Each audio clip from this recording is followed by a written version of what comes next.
বৃষ্টি ভেজা ভালোবাসা। সে প্রথম দিন এসেছিল ছাতা ছাড়া, আর আমি অজান্তেই নিজের ছাতাটা এগিয়ে দিয়েছিলাম। সেই ছোট ছাতার নিচে ভিজে ভিজে জমে উঠল এক নতুন গল্প।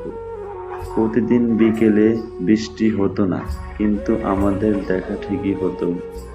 একদিন সে বলল, বৃষ্টি যেমন হঠাৎ আসে, তেমন করেই তুমি এসেছো আমার জীবনে, কিন্তু আমি বৃষ্টির মতো হুট করে চলে যাব না।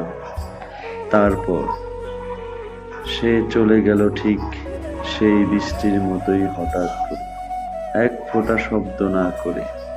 আজও যখন বৃষ্টি পড়ে আমি ছাতা নিই না, কারণ আমি এখনো ভেবে থাকি হয়তো কোনো একদিন সে আবারও আসবে, এক ছাতার নিচে পুরো ভালোবাসা নিয়ে।